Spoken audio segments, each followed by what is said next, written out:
क्या आप जानते हैं कि नेक में पेन होना और शोल्डर के हिस्से पे दबाव पड़ना या स्टिफनेस क्रिएट होना सर्वाइकल स्पॉन्डिलाइटिस यानी सर्वाइकल स्पॉन्डिलोसिस का एक मेन सिम्टम है।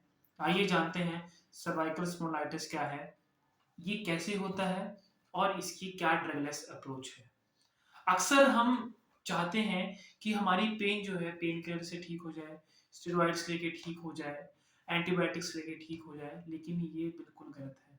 Pain killers, steroids and antibiotics आपको 1 दिन या 24 आवर्स का इलाज दे सकते हैं, राहत दे सकते हैं पेन में, लेकिन उसको क्रॉनिकली ठीक नहीं कर सकते हैं। मैं यहाँ बात करूँगा अग्निकर्म का पेन मैनेजमेंट में क्या रोल है और सबसे बेसिक एंड ट्रेंडिंग जो डिज़ीज़ अभी चली हुई है that is called cervical stiffness and cervical spondylosis या सर्वाइकल स्पॉन्डिलाइटिस जो आजकल के यूथ में देखने को मिल रहा है।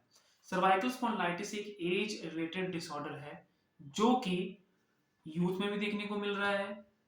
इसमें क्या होता है, जो पर्सन, जो मेल या जो फीमेल उसकी जॉब अगर बैठने की है, वो कंपनी में बैठ के जॉब कर रहा है, स्टैग्नेंट उसका लाइफस्टाइल है, वो बिल्कुल बैठे रह रहा है और वो अपने बोन्स और मसल को बिल्कुल भी हिलाने में, उसकी मूवमेंट में इंक्रीज नहीं है। सो उसकी जो वर्टिब्रा है, सर्वाइकल वर्टिब्रा की मैं बात कर रहा हूँ, उसमें स्टिफनेस क्रिएट हो जाती है। स्टिफनेस क्रिएट होने की वजह से वहां पे फ्लूइड होता है, फ्लूइड का ओवरफ्लो हो जाता है, उसकी वजह से वहां पे जो नर्व्स हैं, वहां पे जो नर्व सप्लाई है वो बिल्कुल ब्लॉक हो जाती है, जिसकी वजह से कंधों में स्टिफनेस, इस तरफ को रेडिएटिंग पेन और हाथ में नंबनेस या करंट जैसे आभास होने वाली पेन होता है।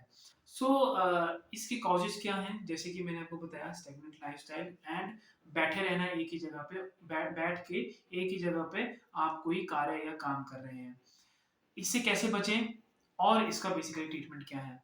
पहली बात, सुबह उठते ही आप प्राणायाम के द्वारा या योगा के द्वारा अपने बॉडी को रिफ्लेक्स करें, अपनी बॉडी को खींचें, जिसके कारण आपके वर्टिब्रा में जो गैप है वो बना रहे, उसकी जो फ्लूइड की वर्सेटिलिटी है वो बनी रहे। दूसरी बात, योगा करने के बाद जब आप ऑफिस आते हैं, कोशिश करिए कि आप चेयर ऐसी रखें जिसमें आप अपनी गर्दन को पीछे भी कर सकते हैं और अपनी गर्दन को आप अरे-परे भी घुमा सकते हैं। ज़रूरी नहीं है कि आप बैठे रहें, काम करते रहें, आपको बेसिकली हिलना-जुलना भी है और अपनी जो आपकी सर्वाइकल की जो नेक है उसको आप राउंड अबाउट एक्सरसाइज कर सकते हैं ताकि वर्टिब्रा की एक वर्सिटी और एक मूवमेंट बनी रहे। ट्रीटमेंट क्या है अगर आपको हो जाए, आप कैसे पता लगाएंगे? नेक रीजन पे एक हम्प क्रिएट हो जाता है जिसको हम कहते हैं कैमल हम्प। कैमल हम्प एक ऐसी इंडिकेशन है सर्वाइकल स्पॉन्डिलाइटिस में जो कॉमनली बहुत सारे लोगों में देखने को मिलती है। इसके मेन रीजंस हैं ओबेसिटी, हाई वेट और स्ट्रेस ऑन द हेड, ठीक है? और सर्वाइकल जो आपकी वर्टिब्रा है उसमें दबाव, उसके दबाव की वजह से आपको हम्प देखने को वहाँ मिलता है।